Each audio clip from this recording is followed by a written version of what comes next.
This episode of the Multi-Orgasmic Mama is brought to you by the Sensually Embodied Women Collective. Are you ready to remove all your blocks to pleasure, turn on intimacy and connection, and feel confident and sexy in your body?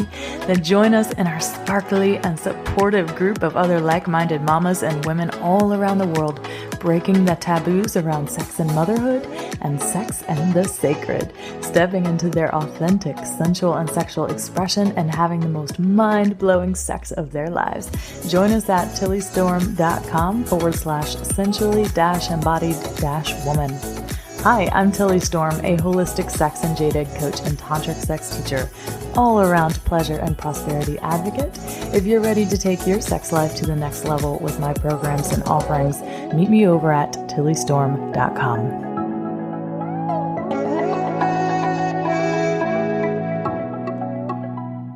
What's up, Hud Mamas? Welcome back to the Multi-Orgasmic Mama podcast. It's Tilly Storm. And today I am sharing with you all about sex after hysterectomy or menopause.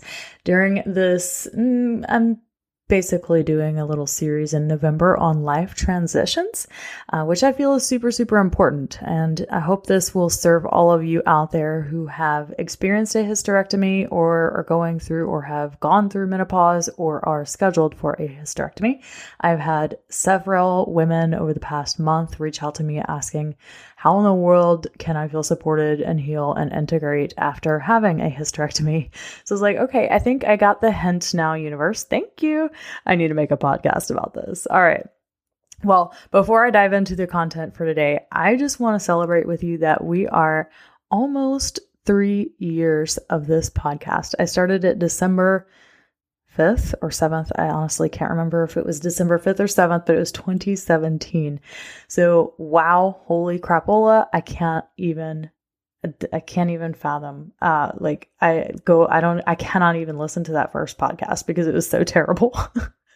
But it was all about just, progress, not perfection, just getting it out there, getting this content to you all and not worrying about how terrible the audio quality was or all of those logistical things. Anyway, other super exciting news is that I wrote a book. Oh my goodness. I actually wrote a book, y'all. Yes, it's something I knew would eventually be born, but now it's a reality. And it's for those of you women who want to understand deeper some of the concepts that I discuss on this podcast, like why you feel the way that you feel sexually. The 4 reasons that it is difficult for women to connect with pleasure and to prioritize it. And the exact 4 things that you got to do to reclaim your pleasure and get your spark back in your life again. And my book is called the Ignite Your Desire E-Guide. It's over 40 pages of goodness, and you can get it at www.tillystorm.com/e-guide. Also, this year, we're doing something super special for the holidays and our podcast anniversary. We've put together and sourced some amazing, sexy gift baskets, holiday baskets that you can go order at my online shop at www.tillystorm.com/shop.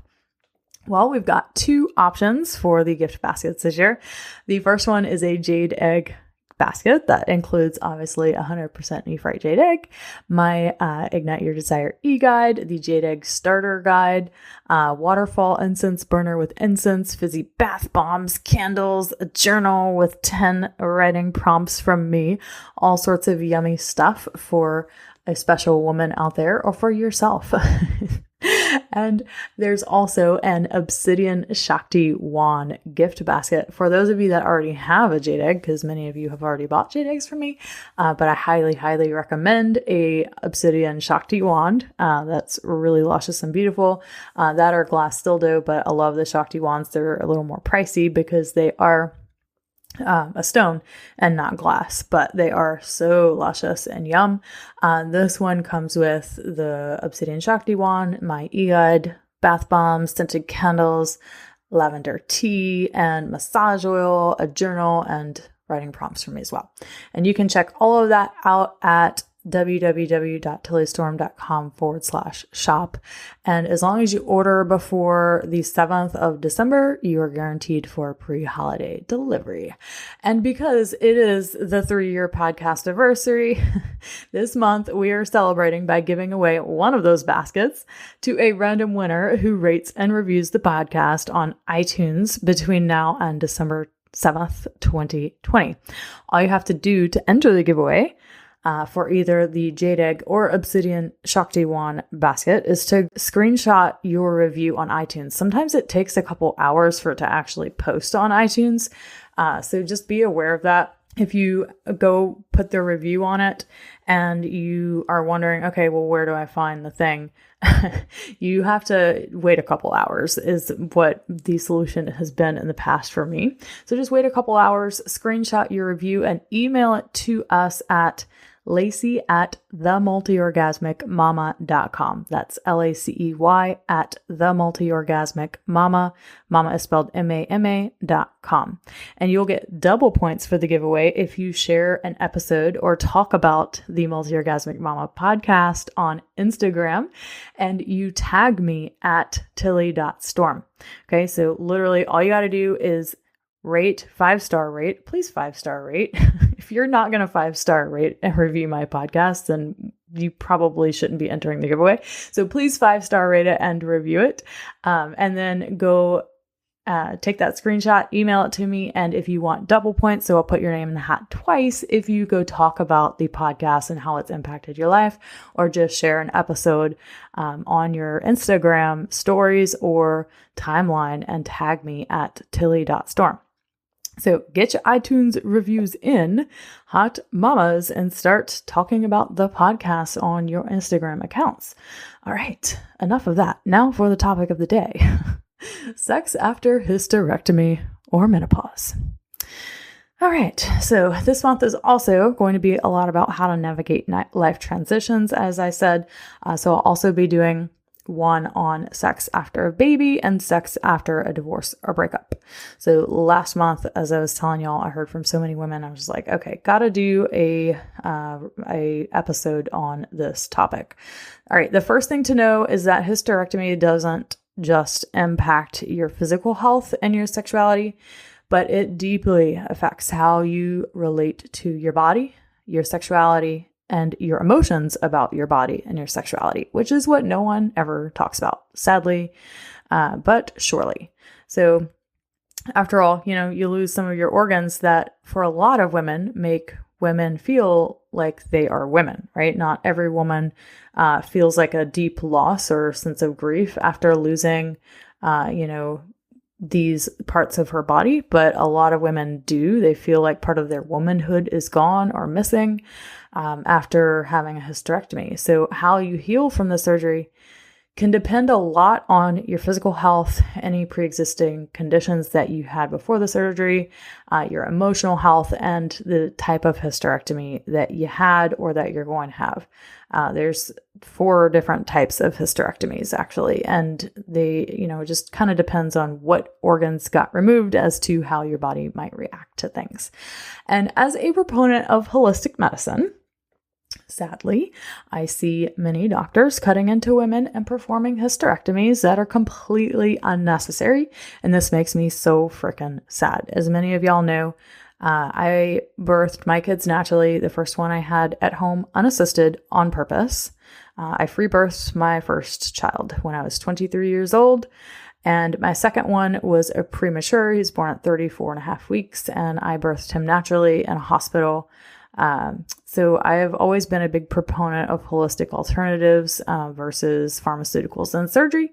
And in my opinion, pharmaceuticals and surgery, nothing wrong with them, but they should be the absolute last option on the table. But I know not everyone feels that way and not everyone responds to holistic treatments. So for those of you who are going through with a hysterectomy anyway, and who are going to choose to do that, no judgment. I believe that everyone should have a choice in what they do with their body. But this is for those of you who are going to go through with it or who have to go through with it. So I highly recommend that you get informed, that you do your research, that you do your homework before even agreeing to such a surgery, that you get second opinion, third opinion. I was a doula and a midwife apprentice for 7 years before I became a sex coach. So I am all about informed consent and exhausting all holistic options first. But if you decide to go through with it and this is the course you need to take, please get yourself informed and know what to expect as you recover.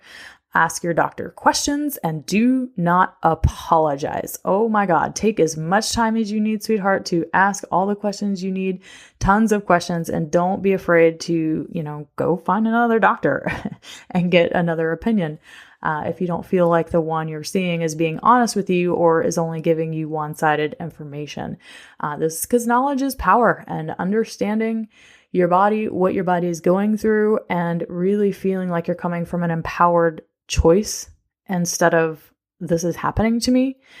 This is going to support your healing and integration, and it's going to be far, far, far less of a psychological impact if you go through this surgery with an empowered choice to do so. All right. So there are several different types of hysterectomies, right? There is the removal of the womb, the cervix. That's a total hysterectomy. This is the most common one that's done.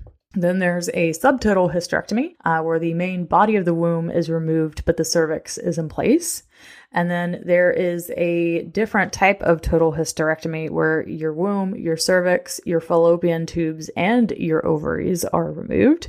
And then there is a radical hysterectomy where even more stuff is removed. So this could include parts of the vagina, the ovaries, the lymph glands, and some fatty tissue around there as well. And there are 3 different ways that hysterectomies can be performed. There's a how do you even say it? Laparoscopic hysterectomy.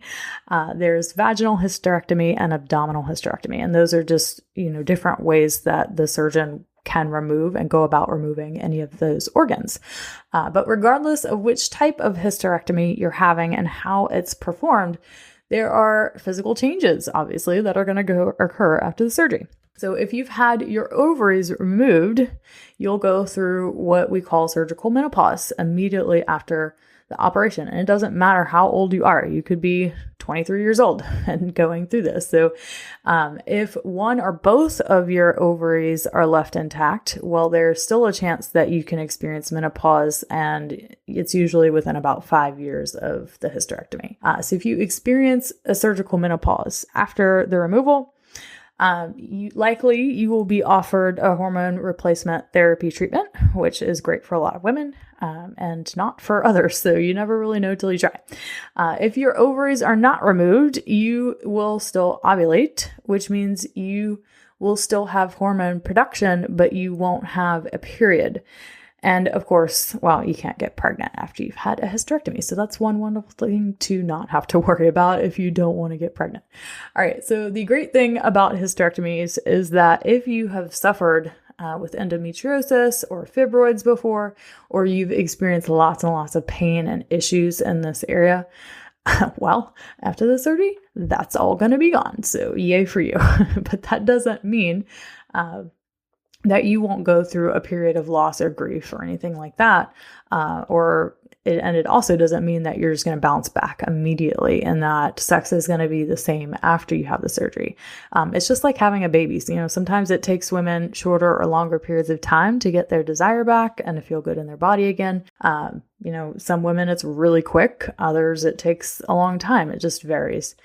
So if you're fine not having sex, you're fine focusing on, other ways to connect and self-pleasure, then more power to you. Amazing. This only becomes an issue if you think it's an issue. So you can totally focus on connecting with other things like your sensuality. I did a podcast on sensuality versus sexuality and how it's not all about sex. It's just about feeling like a sensual woman. And this can be, during your healing time, your recovery, you can really focus on your sensuality as opposed to sexuality. You can focus on connecting with your sexual energy, learning to have different types of orgasmic experiences that don't involve your clitoris. Like we only tend to think of orgasmic experiences is like, a clitoral based, friction based orgasmic experience, but that is not comprehensive of women's different and varying experiences of orgasmic pleasure. You can have energy and full body orgasms, and it has nothing to do with your clitoris being touched. So you can focus on that and play with that instead. Or you can just focus on strengthening your connection and your communication if you have a partner until you feel ready for any type of penetrative sex again. So, however, if you are struggling to reconnect with your body, or you have those feelings of sadness or grief, just know that it really is completely okay. You are not alone in that. It's okay to feel like you've lost a huge part of yourself or even your identity. I know that if this were to happen to me, I would be completely beside myself. I would have to go to therapy for probably a year or two. Because this is not something that I would probably bounce back easily from. So, just know that it's totally fine if it's, if it feels like a huge, overwhelming, devastating loss for you. On the other hand, there are women that will feel completely neutral or feel a sense of huge relief after having a hysterectomy or going through menopause. It all just depends on the woman, and there's nothing wrong with anyone's response or reaction to such a life transition. Okay, now in another episode of this podcast, I discussed the difference between libido, desire, and arousal.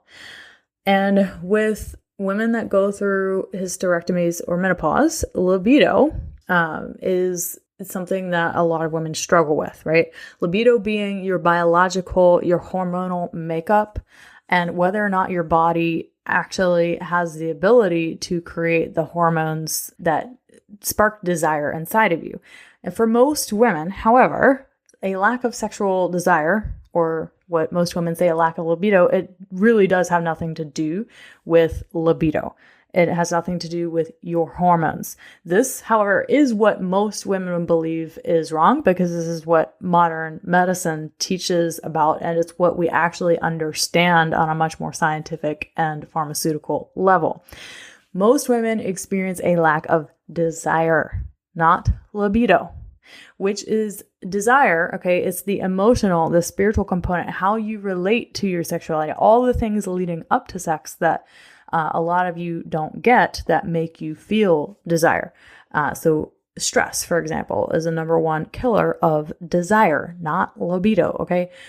So for most women that experience a hysterectomy, a lack of libido or the hormonal fluctuations is something that you might experience, but it is absolutely not inevitable. It's not like, oh God, if you have one, you're totally going to not want sex ever again. That's not necessarily true. Some of the reasons that this might happen are because you have lower levels of hormones like estrogen and testosterone before, during, and after menopause, or you might experience pharmaceutical side effects depending on what your doctor is giving you. But with time and treatment, your libido may increase or get back to normal. And if it doesn't, then I would highly suggest researching alternative medicines and healing options, and maybe even discussing with your doctor if the hormonal replacement therapy is right for you or not, or at least getting your hormones checked to figure out where you're at. So some women may experience a lack of desire after the surgery for an extended time due to the emotional and spiritual aspects of the healing process itself. So I want you to be really clear about, okay, if this is you and you're going through this, is it because my hormones are messed up? Is that actually the case? Or is it that I am not dealing with the deeper, more unconscious aspects of this whole process? Maybe I never allowed myself to grieve. Maybe I never allowed myself to feel my sadness. Maybe I just haven't actually reconnected with my new body without these organs. So over time, your desire will probably come back, just like most women's desire comes back after having a baby. But if it doesn't, that's because there's something deeper going on for you that needs to be looked at and witnessed and healed. All right, now, how do you care for your sexuality after a hysterectomy or going through menopause? Well, connecting with your body through intentional self-pleasure and jade egg practices can really, really support the healing process and to help you integrate all that's just happen to your body. All right. As you hear me talk about all the time, the jade egg practice is amazing for connecting with your body. But as it relates to peri or postmenopausal women, it's amazing because it can help increase blood flow and wetness in your vagina. It can help prevent vaginal dryness that many women experience in menopause. And it can also help you balance your hormones. Amazing, huh? Well, in the Taoist jade egg tradition, also, it's important to note that the way that they view and look at menopause is very, very, very different than our Western American society, okay? Most of us in America get taught that when we go through menopause, our sex life is over, that our sexuality is over at a certain age. And in Asian countries, they find that women there suffer way less from menopausal symptoms. And, there's a lot of scientists that have wondered if it's just the narrative that they tell themselves that makes it a more better experience for women there than it does over here in America. Because over there, and because of, the Taoist teachings, that they consider menopause a second spring, that it's a time for your body to stop focusing on procreation and being a giver and a mother and doing all the things. And it's all about being able to take that energy back to yourself, being able to use it for your goals and for your creativity and to really bring out your life's work and to leave the legacy that you're here to leave. So one thing that is super cool about the Taoist tradition as well is that even if you don't have these organs like your womb, your ovaries, your cervix, or any of that, you can always connect energetically with the energy of the organ, that there is an energetic imprint of that organ in your body, even if it has been removed. So this means that you can still connect with these parts of you, even if they're not inside of you any longer. And this understanding can help you, again, to feel whole, like nothing was ever taken or gone, that there's nothing wrong with you, there's nothing wrong with your body. You still have this imprint inside of you, and this can really support your healing and integration to think of it that way. So if you have had a hysterectomy or plan to get one, I would highly suggest doing a sort of healing ritual, either solo or with some really close girlfriends that will want to help support you through this process. I am a big, big, big fan of ritual. And this is such a big life transition that it's absolutely, called for. A ritual is called for. So ritual is all about setting an intention. It's all about creating space, intentional space for you to move through something. And ritual is super cool because it speaks to the primal and the unconscious brain. And this is why it's powerful. And, things that speak to the primal brain are, they really support you in your healing journey and fast track you into healing more than any other thing. Because when you work on primal brain, unconscious brain level, you are literally reprogramming your entire system. Okay. If something is off in your unconscious primal brain, it doesn't matter how much mindset work you do. It doesn't matter how much you tell yourself you're going to be fine. If your unconscious doesn't believe it, it's not going to land for you. So you might be telling yourself all these nice things all day long about your experience going through menopause or hysterectomy. But if you don't feel that way, if you don't feel it in your body is real, it's because your unconscious brain doesn't agree. All right. But when you do ritual, it helps to symbolize and speak to your primal brain that you can, go through this transition in an empowering way. So some of the things that I would focus on a ritual like this are letting go and releasing any thoughts, feelings, and emotions related to your womb, or to the hysterectomy itself, or to menopause. I would focus on loving and celebrating your womb or any other organs that you really want to connect with when you had them. Celebrate them for any good that they've brought. Maybe if you had children, if you birthed babies through your womb, maybe giving some love and celebration to the things that they have been through. Another thing that I would focus on is embodying a new and empowered sexuality with your new body. So what can you embody? Who can you embody to really feel yourself as whole in this body? So you could connect with goddess energies. You could connect with earth elements, anything.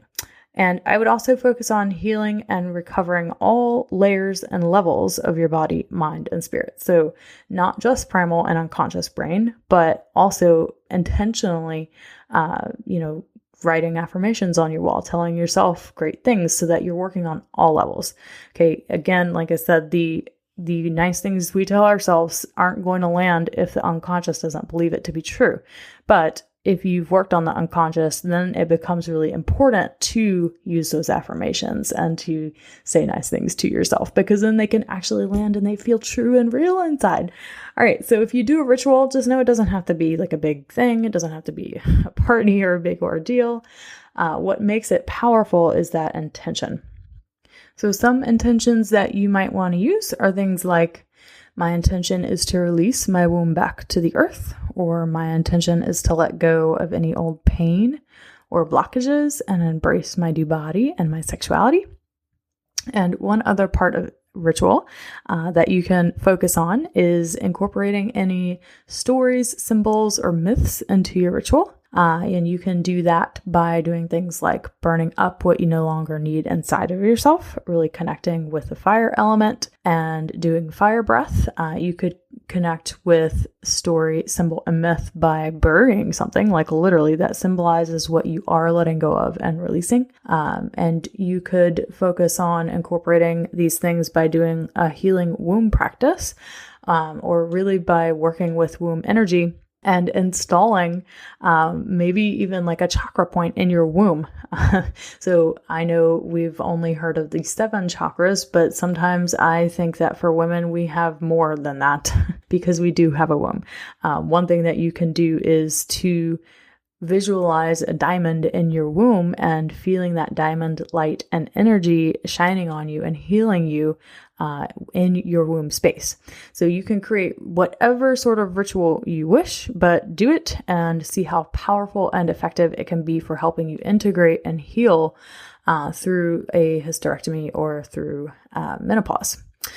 Alrighty, hot mamas. So I hope you feel so supported in how to care for yourself and heal and integrate after this major life transition. And don't forget to go download the Ignite Your Desire e-guide at www.tillystorm.com/e-guide and place your order for either the Jade Egg or the Obsidian Shakti One holiday gift baskets by December 7th, 2020 at www.tillystorm.com/shop. And don't forget to enter the 3-year podcast anniversary holiday gift basket giveaway by December 7th as well by leaving a 5-star rating and review on iTunes for this podcast, then screenshotting your review and emailing it into Lacey at themultiorgasmicmama.com. That's LACEY at themultiorgasmicmama, spelled MAMA.com. All right, my loves. See you all next week. Bye-bye.